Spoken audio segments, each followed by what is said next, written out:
Gold, trusted gold buyers. మీరు తాకట్టు పెట్టిన బంగారాన్ని విడిపించి ఈ రోజు ఉన్న మార్కెట్ ధరకు కొనబడను.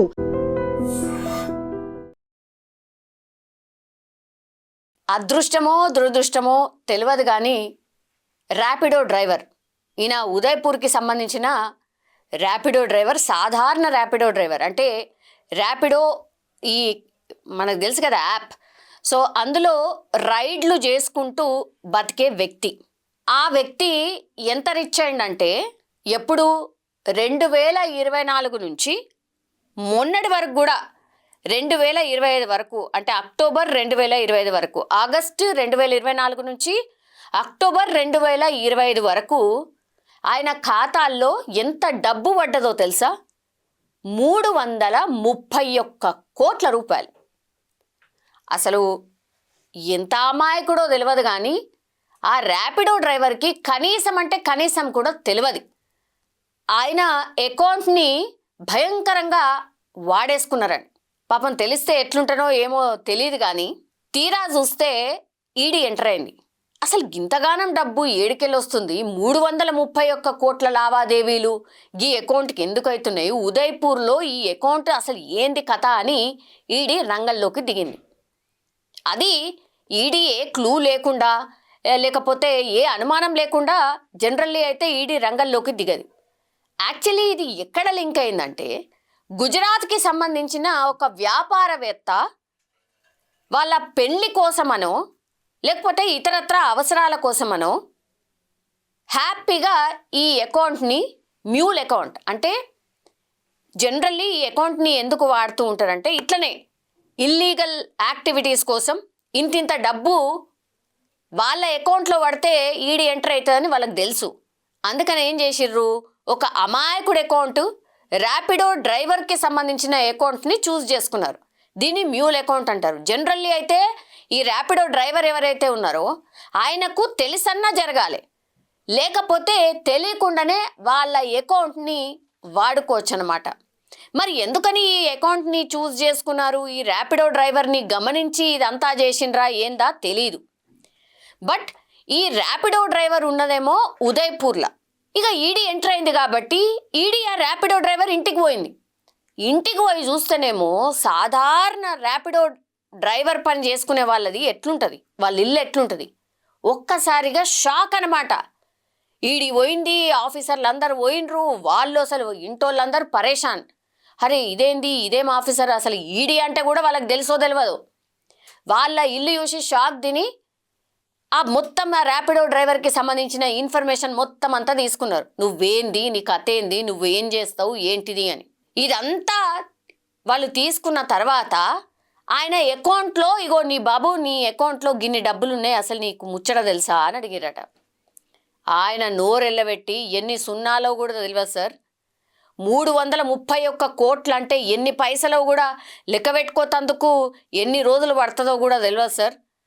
అసలు నాకు గన్నిగానం పైసలు ఉన్నాయని తెలిస్తే నేనెందుకు వాడుకోను, లేకపోతే నేనెందుకు ఇట్లుంటా సార్ అని పాపం అమాయకంగా చెప్పడం స్టార్ట్ చేసిండు. ఈడీ అధికారులకు సినిమా అర్థమైపోయింది. అచ్చా ఈయనది అసలు ఏమీ లేదు, ఈయన అకౌంట్ని మ్యూల్ అకౌంట్ లాగా వాడుకున్నారు, బిందాస్గా అమాయకుణ్ణి చేసి ఆయన అకౌంట్లోకి డబ్బులన్నీ ట్రాన్స్ఫర్ చేసి మళ్ళా ఆ అకౌంట్ల నుంచి డబ్బులు ఎక్కడెక్కడికైతే ట్రాన్స్ఫర్ చేయాలో అవన్నీ చేసిరు. సో ఒక పెళ్లికి సంబంధించిన వేడుక కోసం ఈ డబ్బుల్ని వాడినరు. అట్లాగే ఈ అకౌంట్లో ఎప్పుడైతే డబ్బుల ట్రాన్సాక్షన్ అంతా మొత్తం అంతా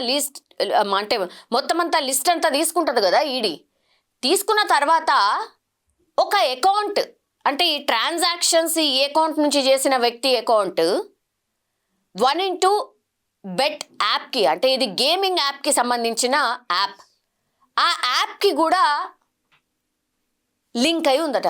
ఇక గేమింగ్ యాప్ గురించి మనకు తెలుసు కదా, గేమింగ్ యాప్ ఇల్లీగల్, అసలు ఎవరు వాడడానికి కూడా లేదు, ఆడడానికి కూడా లేదు. అట్లాంటిది ఏకంగా ఒక అకౌంట్ని సెర్చ్ చేస్తే ఇందులో నుంచి ట్రాన్సాక్షన్ చేసిన వ్యక్తి డైరెక్ట్గా ఒక గేమింగ్ యాప్కి కూడా కనెక్ట్ అయి ఉన్నాడు. సో పూర్తిగా ఇప్పుడు దర్యాప్తు చేస్తే మరి ఎవరెవరి పేర్లు బయటకు వస్తాయో ఏందో తెలియదు కానీ పెద్ద పెద్ద తలకాయలే ఇన్వాల్వ్ అయినట్టు స్పష్టంగా అర్థమైంది ఈడీకి. ఇదంతా మూలం ఎందుకు అనంటే, ఇక్కడ ఉదయ్పూర్లోనే నేత్ర మంతెన వంశీ గాదిరాజుల పెళ్లి ఓ ఇక మామూలుగా కాదు, అంగరంగ వైభవం జరిగింది. ఇక అందరు వివిఐపీస్ అందరు కూడా హాజరైనరు. ఈ అకౌంట్ని ఈ పెళ్లి వేడుక కోసం వాడుకున్నారు, విఐపీస్ కోసం రూమ్ బుకింగ్ కోసం వాడుకున్నారు, ఇంకా ఇతరత్ర అవసరాల కోసం వాడుకున్నారు. సో ఈ పెళ్లి వేడుక, ఈ క్యాబ్ డ్రైవర్, అట్లాగే ఈ బెట్టింగ్ యాప్కి సంబంధించిన ట్రాన్సాక్షన్, ఇవన్నిటినీ చూసుకున్నప్పుడు ఇక ఈడీకి అర్థమైపోయింది ఇందులో పెద్ద తలకాయలు ఎవరో ఉన్నారు, డెఫినెట్లీ వ్యాపారవేత్తలు ఎవరో ఉన్నారు. సో ఈ పెళ్లి వేడుక ఎవరిది, ఏం కథ, వీళ్ళు మరి ఎందుకు ఈ డబ్బులన్నీ వీళ్ళకి ఏడికెళ్ళి వచ్చినాయి ఏంది అనేది కూడా పూర్తి స్థాయిలో ఈడీ రంగంలోకి దిగి ఇప్పుడు దర్యాప్తు అయితే స్టార్ట్ చేసిన పరిస్థితి అయితే కనిపిస్తోంది. పాపం ఇప్పుడు వాళ్ళెటనవోని అంటే పెద్ద పెద్దోళ్ళు వాళ్ళకి ఏమున్నది, పెద్ద లాస్ కూడా కాదు, కానీ వాళ్ళకి ఎన్ని కోట్లు ఉంటే ఒక అకౌంట్ని ఇట్లా మ్యూల్ అకౌంట్ లాగా వాడుకొని ఉంటారు. కానీ పాపం అనిపించింది ఈ ర్యాపిడో డ్రైవర్ని ఆలోచిస్తే. 331 కోట్ల రూపాయలు అకౌంట్లో ఉండి కూడా ఆయనకు ఈ ముచ్చట తెలవకపోవడం మాత్రం నిజంగానే పాపం అనిపించింది. ఈడీ అధికారులు ఎంటర్ అయ్యి, బాబు నీ ఖాతాలో 331 కోట్ల రూపాయలు ఉన్నాయి బాబు అని అంటే అసలు ఆయనకు ఇక నోట్లకెళ్ళి మాట కూడా రాలేదట. అవి ఎన్ని సున్నాలు ఉంటాయో తెలియదు, ఎంత ఉంటాయో తెలియదు. అయ్యో ఇది తెలిసి ఉంటే నేను ఎప్పుడో సెటిల్ అయిపోతుంటుంది కదా అని ఆయన మనసులో డెఫినెట్లీ అనుకొని ఉంటాడు. ఎవరైనా సరే ఇన్ జనరల్ పబ్లిక్, ఇప్పుడు మనమైనా అరే 331 కోట్ల రూపాయలు మన అకౌంట్లో పడ్డాయి అని అంటే అది మనకు తెలియకపాయే అని తర్వాత ఎవరో ఆఫీసర్ వచ్చి చెప్తే ఎట్లుంటుంది రియాక్షన్? నిజంగా పాపం ర్యాపిడో డ్రైవర్ మాత్రం పాపం అనుకోవాల్సిందే, ర్యాపిడో డ్రైవర్ని మాత్రం. సో ఈ ఇన్సిడెంట్ మీద మీ అభిప్రాయం ఏంటి? అంటే మీకేమనిపించింది? నిజంగానే మీ అకౌంట్లలో కూడా ఇట్లా తెలియకుండానే డబ్బులు వడి ఆ తర్వాత ఆఫీసర్లు ఎంటర్ అయ్యి మీ ఇంటికి వచ్చి బాబు నీ అకౌంట్లో ఇన్ని డబ్బులు ఉండే నీకు తెలుసా తెలియదా అన్నప్పుడు మీ రియాక్షన్ ఏముంటుండొచ్చు? కామెంట్ రూపంలో తెలియజేయాల్సిందిగా కోరుతున్నాం.